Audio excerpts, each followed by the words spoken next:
Արդյոք պատճառային է, որ կառավարությունը հնարավոր է գնա փոխվարչապետ ունի, այդպիսի խոսակցություններ կամ մամուլում կամ նախարար, դուք առհասարակ ձեզ որտեղ եք տեսնում, եւ մեկ հարցեր դուք պատասխանի ժամանակ միշտ ասում եք, որ կլինի ես մեկը պատասխանեմ, հաջորդը բանանեք, էլի որ չկտրվի միտքը, նախ եւ առաջ արդեն ասացի, որ որևիցե բան ես չեմ քննարկել, պաշտոնի հետ կապված, որևիցե տեղ տեղափոխվելու հետ կապված ես չեմ քննարկել, իմ երկրի վարչապետը, մեր կուսակցության ղեկավար մարմինը կամ վարչապետը կառաջարկի, այն ժամանակ կմտածենք, իրար հետ քննարկենք, ճիշտ ծանր թեթև կանենք, կորոշենք, որևիցե նման բան, ասում ես այդ շնորհակալ եմ այն բոլոր մարդկանց, չգիտեմ, նկարների են սարքում, ինչ որ պատապաշտոններ են վերագրում, շատ շնորհակալ եմ ձեզ, գլուխ եմ խոնարհում ձեր առջև, բայց որևիցե նման խոսակցություն չկա, եւ ասում եմ, կարող է եւ մոտակա ժամանակահատվածում եւ չլինի էլ։ Ինչ վերաբերում է։ Լսեք, ես կարծում եմ ունիվերսալ մարդ եմ եւ քաղաքական անցած ճանապարհս, փորձս, գիտելիքներս, բացի մի քանի զուտ խորը մասնագիտական ոլորտներից կարող եմ օգտագործել, բայց անկեղծ ասած չեմ ինձ թույլ տվել մտածել դրա մասին, որովհետեւ ասենք չգիտեմ պայմանականորեն, հա, մտածել, որ այսինչ տեղը ես գնամ, բան, ես չգիտեմ, կոռեկտ չեմ համարել, չեմ էլ ուզում մտածել, նորից եմ ասում, հիմա ես այն տրամաբանության մեջ եմ ուզում մի քիչ հանգստանալ, անկեղծ ուզում եմ մի քիչ հանգստանալ։ Պարզվում է, բայց ամեն դեպքում անհասկանալի է, որ Փաշինյանը չի քննարկել ձեզ հետ։ Ինչ է։ Այսինքն հետաքրքրություն չկա, Չէ, մենք խոսել ենք իրար հետ, չէ, մենք քննարկել ենք եւ որոշել ենք, որ ես իմ խնդրանքով որոշել եմ, որ ես ուզում եմ մի քիչ հանգստանամ, հիմա կկնի մի քիչ հանգստանամ, ասում եմ, ես 8 տարի ես առաջնագծին ճակերտավոր ավտոմատը ձեռքս կանգնած եմ եղել, կլինի մի քիչ հանգստանամ, մի հատ իմի բերեմ իմ մտքերը, անցած ճանապարհը եւ կորոշենք միասին, որևիցե նեղվածություն, որևիցե չհասված բան մեր մեջ գոյություն չունի եւ չի կարա լինի։ Եթե, չգիտեմ, պայմանական վարչապետը ասի, որ գիտես ինչ, հիմա դու մոտակա մի տարին որևիցե բանով մի զբաղվի, ես դա կընդունեմ ի գիտություն, քննարկեմ եւ ամենայն հավանականությամբ տենց էլ կանեմ, որովհետեւ ես չեմ տարանջատում ոչ իրենից, ոչ քաղաքացիական պայմանագիր կուսակցությունից, ոչ վարչությունից։ Էտա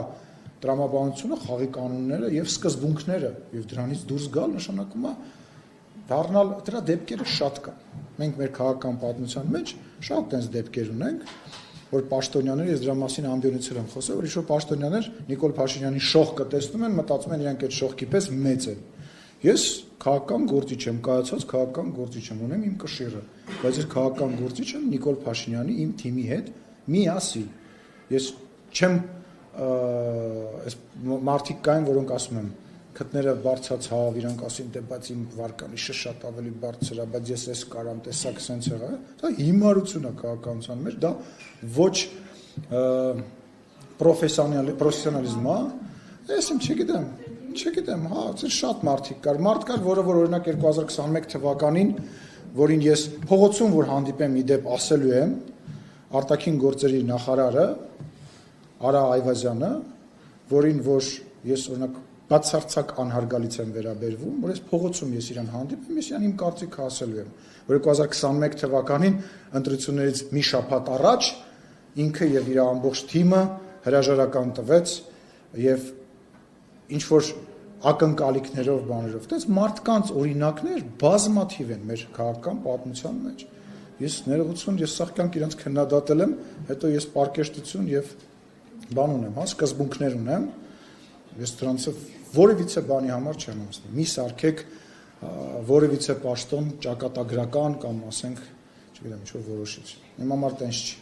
Եվ ճակատագրությունների ժամանակ դուք ընդգում էիք, որ 65% ձայն եք ստանալու այս ընտրություններին, բայց կասկածի դուք այդքան ձայն չստանալու։ Ինչ լավ է այդ հարցը տվեցիք։ 49% ձայն հավաքեց Փաշինյանը եւ մենք ուշացված ձայնություններ կարողացավ 50%-ը հաղթարել, նախ սա անակնկալ է ձեզ համար, ինչպես եք մեկնաբանում, հարցում չի խոսում այն մասին, որ քաղաքացիական պայմանագիր կուսակցություն առաջվա աջակցությունը հանրային չի ուզում։ Դե ով ասեց, որ չունի։ Ընդհակառակը ես շնորհակալ եմ այդ հարցի համար, որովհետև եղավ նենց, ոնց որ ես ասեցի, Գյումրիում կարծեմ Ռոզանա դուք եք ձեզ էի հարցազրույց տալի, ես ասացի, որ մենք ավելի շատ ձայն ենք հավաքելու, քան նախորդ ընտրություններում եւ տեսանյութը գոյություն ունի, իսկ 65% հիմա փոշիացվածը դե գիտեք ինչ, եթե ես ներողություն եմ խնդրում, եթե 2.5 միլիոն մարդ մասնակցեր, կարող է եւ 10% հաշվարկվեր, հա, ես ֆիքսել եմ, որ մենք ավելի շատ ձայն ենք հավաքելու, այն իրավիճակում, որ դուք ասում եք, դուք ապրում եք ձեր իրականության մեջ, դուք աջակից չունեք, հələ դուրս եկեք այդ ընդդիմադիրներն էին, հələ դուրս եկեք փողոց, փոքրիկ խմբակը, հեսա կգան փոքրիկ խմբակով ստեղ կնստեն, փոքրիկ խմբակով կնստեն ստեղ, աչքերները ճպճպացնելով, քաղաքականությունից բան չհասկանալով, մտածելով, որ հիմա իրանք ավելին կարող են անել, քան այսօրվա ստեղ նստածներին, կտեսնեք փոքրիկ խմբակը։ Ես չեմ համարում, որ 728,000 Հայաստանի Հանրապետության քաղաքացին դա քիչ է, քան 680,000 Հայաստանի Հանրապետության քաղաքացին 5 տարի հետո Ղարաբաղում տեղի ունեցած իրադարձություններից հետո մեր դեմ օգտագործված հսկայական ֆինանսական ռեսուրսներից հետո այն քննչական կոմիտեն դարձել է բան հանրային, չգիտեմ, ինչ-որ հերոստանգերության պես մի բան, այնքան տեսանյութ հասարքում, որ ընտրությունները ավարտվել են, այսինքն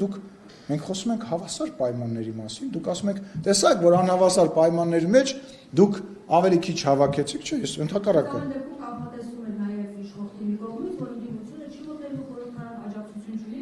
Լսեք, հենց դուք ձեր նախորդ հարցի մեջ նաև ասացիք, թե ինչով է պայմանավորված, որ այդպես ձեր սպասումները չիրականացան, հա, ես մեր համար անակնկալ էր, որ այդ ծավալի կարելի էր փող ծախսել, այդ ծավալի մեր դեմ հարձակում ա եղել։ Պատկերացրեք, դուք դուրս եք գալիս քաղաքական ճակատամարտի եւ տեսնում եք, որ ձեր առաջ ավելի շատ ֆինանս եւ ավելի շատ ռեսուրս ա ծախսվել, քան դուք պատկերացնում եք։ Մենք իրականում 65% մաքուր ձեն կստանանք, եթե մենք նույն բանով վերցնենք, հա, նույն մասնակցությունով վերցնենք, չէ՞ որ ելակետային թիվ չկա, երբ որ դուք ինձ 3 տարի առաջ կամ 2 տարի առաջ հարցնում եք, ես ելնում եմ այն թվից, որը որ մասնակցել է միշտ, հա, բայց 100,000-ներով մարդկանց տարվել է ընտրատեղամաս, մարդիկ, չգիտեմ, լսած կլինեք այդ պատմությունը, ընտրատեղամասներ կա, մարդիկ դեռ ասում են, «Յա, դու եկել ես, դու ստեղ ես, գյուղերում տներ կային, որոնք որ փակ են եղել, բայց այդ ընտանիքները ինչ որ ձևով հայտնվել են եւ տարվել են ընտրատեղամաս եւ արվել են, այսինքն մենք խոսում ենք հիմա հավասար պայմաններում, թե չէ, եթե այդ ժամանակ, չգիտեմ, ռմբակոծության տակ լիներ Երևանը, կարող է եւ ավելի քիչ հավաքեինք, բայց դա քաղաքական ռմբակոծության տակ իրավիճակ է եղել։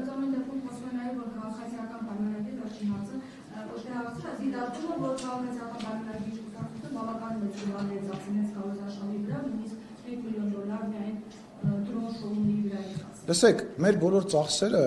ցուցադրված են, բաց են, եւ մեր բոլոր ծախսերը տեխնիկական ծախսեր են, թեկուզ ես չգիտեմ դրոն շոուի վրա ինչքան է ծախսվել, հա, բայց մենք փող չենք բաժանել, մեկ, երկրորդը մենք փող ունեցող կուսակցություն ենք, այդ ես եմ օլիգարխ, Նիկոլ Փաշինյանն է օլիգարխ, թե չգիտեմ, Արադ Միրզոյանն է օլիգարխ, ուզում հասկանամ, այդ ինչ փող ենք մենք ծախսել։ Ինչ փող, դրամահավաք ենք արել, դրանք բաց են, իմիջիալոց այդ թափանցիկությունը կուսակցությունների մեր կողմից արված, բերված բան է եւ շարունակական բան է, որը շարունակություն է ունենալու։ Դուք տեսել եք հրապարակումներ կան հենց լրատվամիջոցների կողմից, թե Facebook-յան եւ TikTok-յան գովազդներին ինչ գումարներ են ծախսվել ուժեղ Հայաստանի կողմից կամ մյուսների կողմից։ Ու նորից եմ ասում, խոսքը այն մարդկանց մասին է, որ գալիս ասում են, դե գանք այսօր քվեարկենք, երեխեքին վերցնենք գնանք, որտեղ ժամը 7-ից հետո այստեղ խառնվելու է իրար։ Դա ինչ եք խոսում։ Ռեսուրս է ծախսվել, ես եմ ուզում անդրադառնալ, քանի բանը չի եղել, ռեսուրս է ծախսվել։ Պարզվում է, դասի ժամանակ երեխեք եկել են միջոցառման են մասնակցել։ Դուք այդ ռեսուրսը, դուք մոռացել եք ոնց էին պետական հիմնարկների աշխատողներին քշում եւ ավտոբուսներով բերում եւ բանանում։ Վիդիցիլի երեխեքը, կներեք ռուսերեն բառի համար, եկել են Նիկոլ Փաշինյանից քարտեզ վերցնել, որը արդեն Հայաստանի ամբողջ տարածքով տրենդ էր դարել եւ ասենք բանի մասնակցել։ Թող մեր նկատմամբ, չգիտեմ, բանը քննադատությունը լինի այդ մակարդակով եւ նշեմ այն բոլոր մարդկանց, ովքեր խոսում են ընտրությունների մասին, որ բոլոր